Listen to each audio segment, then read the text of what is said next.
celebrities want to have a certain place where they can go and celebrate without the cameras there and without the bright lights there. Do we get to go that's without why the cameras later?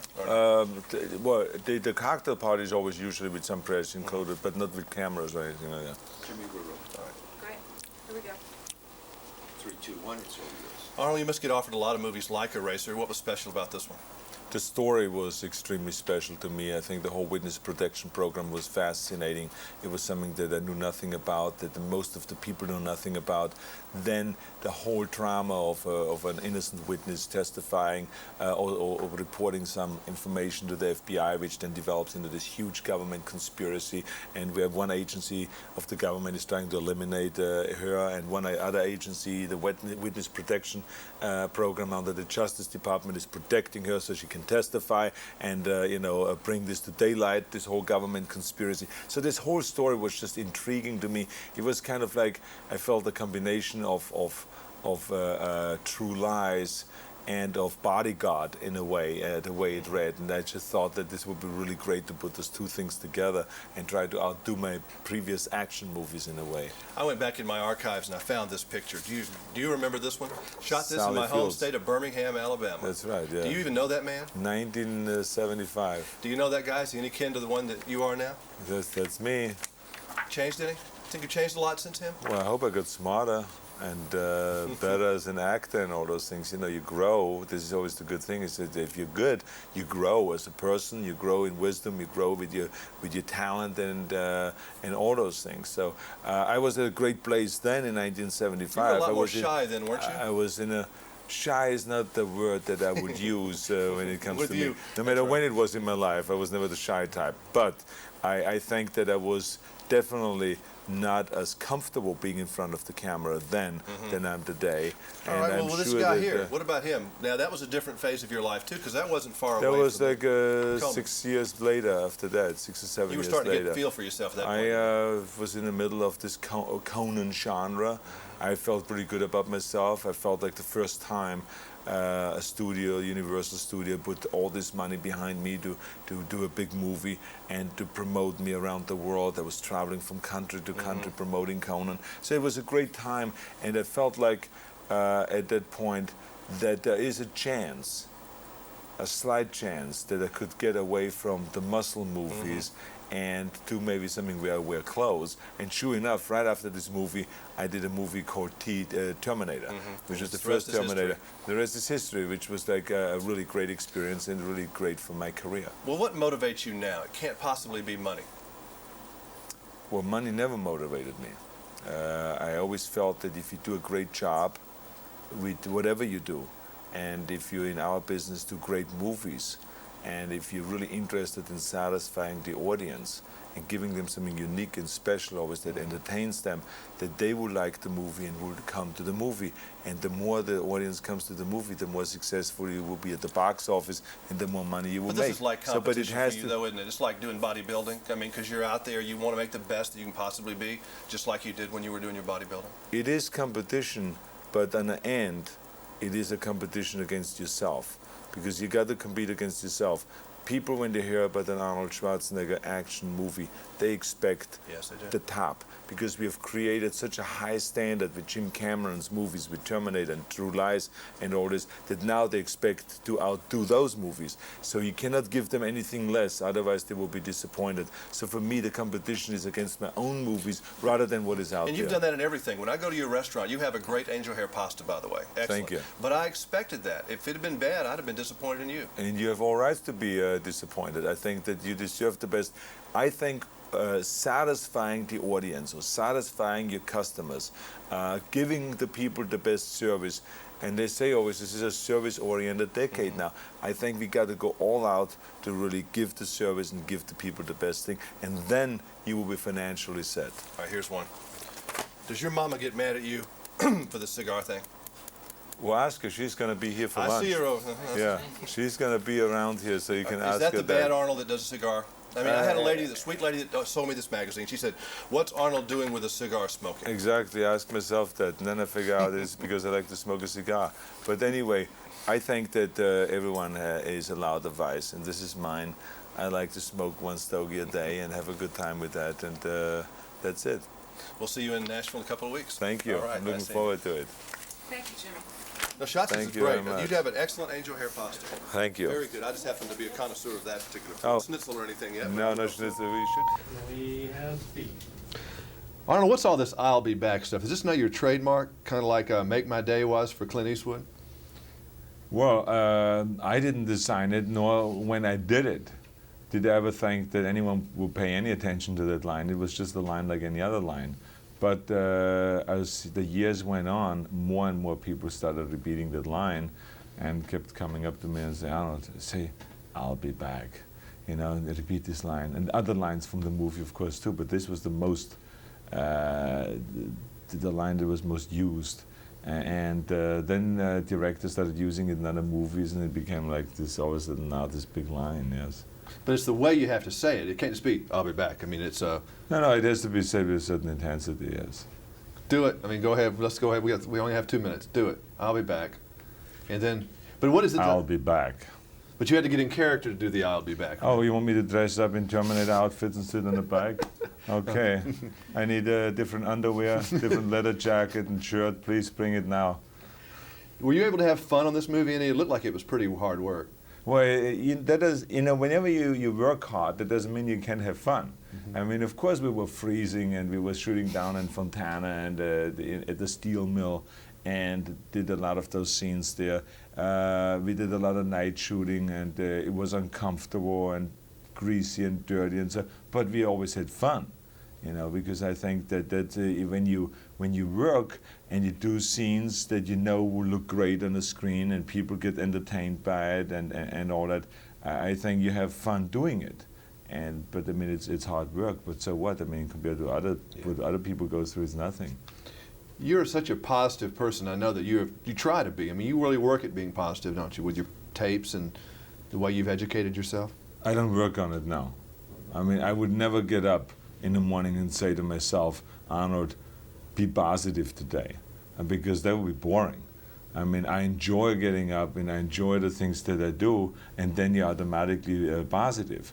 I mean, I enjoy it, you know, even some people think that doing interviews with journalists must be tough because, you know, you do so many interviews and talk about the movie so many times. But it's not really that way because I'm enthusiastic talking about the movie. Now, if the movie would be bad, I wouldn't be enthusiastic. Then it would be torturous. But I'm excited talking about it because I love it. I think it's the greatest movie I've ever done. I think it's one of the greatest action. I can't think of a movie that's a greater action adventure than this movie. If there is, I'm forgetting it. But it's truly an amazing Oscar caliber technical performance, certainly for the people, the guys behind the scenes. I mean, they deserve all the credit you can imagine. Oh yeah, I mean, this movie is made by everyone.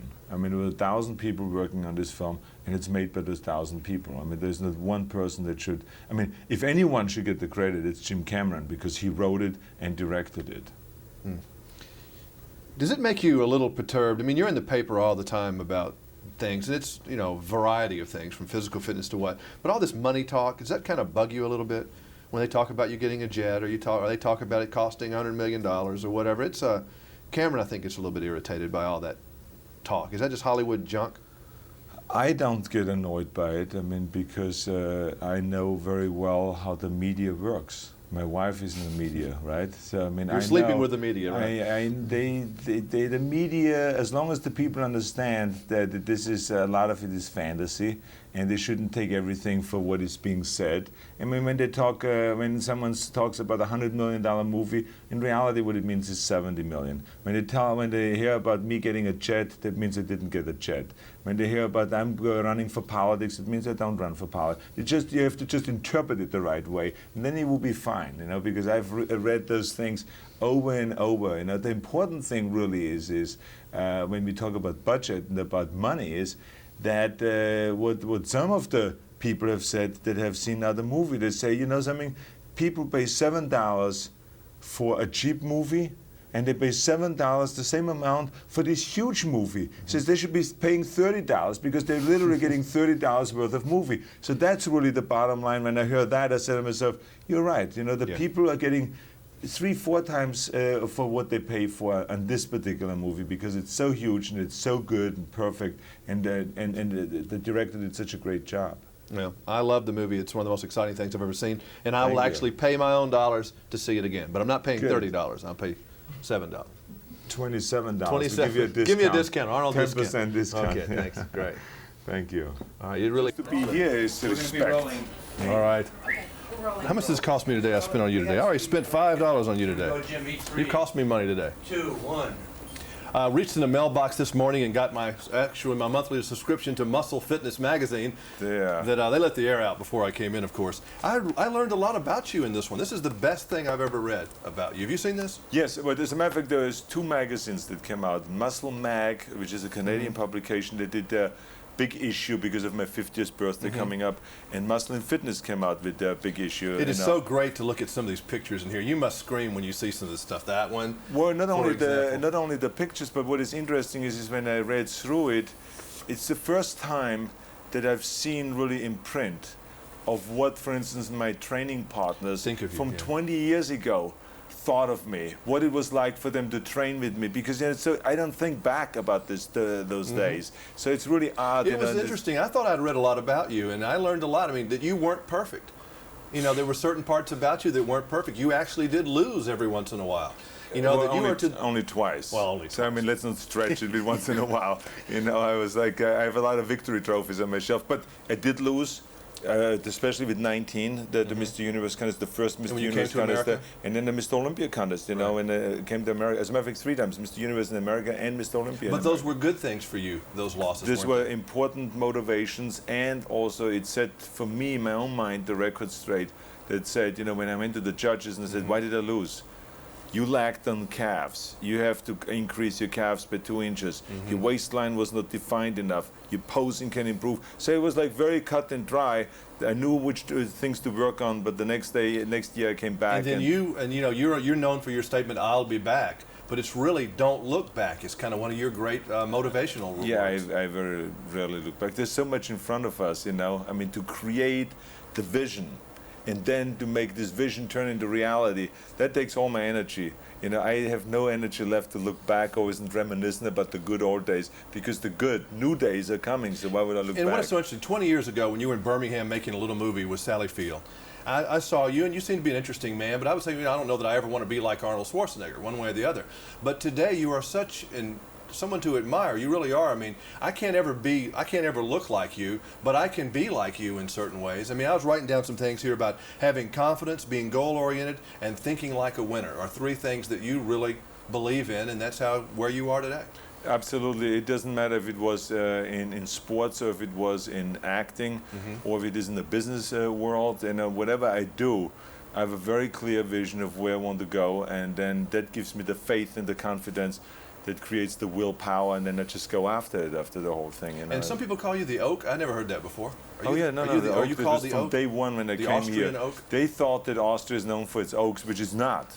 You know, there are oak trees in Austria, but it's not known for its oak trees. And so they just kept calling me the Austrian Oak, because they thought I was the biggest guy when I arrived. They've never seen anything like this, especially with the age of 21. I weighed 250, and you know, I was like overwhelming at the time. So they called me Austrian Oak. In Franco Colombo, they called it Sardinian Samson. So everyone had their little name. That's great. It was funny. You scared a lot of people who really love you not too long ago with your little heart thing. Scared you probably too, didn't it? Well, no, I mean, I knew about it for years. I mean, Just that thought of going under there, something could always happen, you know? Oh, no, absolutely. But the thing is that I didn't think much about that, you know, because the chances of wiping out doing that surgery is like 3%. Yeah. So I rather consider myself being one of the 97%. So that's how my mind works. But I mean, I knew about the operation coming up. I knew eventually I had to do it. So it was just a matter of time. Perfect time was after the shooting of Batman and Robin, and before this national and international promotion. Now I feel great. I felt great before, but I feel even better now, and so life continues. In our last interview, we talked about how you've never been bothered by the paparazzi before, that they don't really give you any trouble, and then here crazy people bother you in Santa Monica. Did that anger you? Or did it just kind of surprise you? Well, no, I was angry, obviously, about it. I was angry because my wife is pregnant, and she just was in a hospital with all kinds of drama because of the pregnancy. It was a week after I came out of surgery from the hospital, so I couldn't do anything about it. I wasn't even allowed to drive, so she did the driving. So, you know, just to put her in that position. And then my son, that is 3.5 years old, was in a back. And it was just one of those situations. I do not today look at paparazzi photographers and say they're bad, simply because you can't put everyone in the same pot. Because I know a lot of great ones, and I always pose for them when I go to openings of movies. Right. You've been great to them. Yeah, and all those things. These were just two guys that were out of line. And you can't paint with a broad brush. That's right. Exactly. You're as good as anybody to the press. So yeah. So I mean, that's just it's just a unique situation. All right. You're pretty cool, Mr. Freeze. Thank you very much. All right. Nice seeing you. Thank you. Good luck. Thank you, Joe.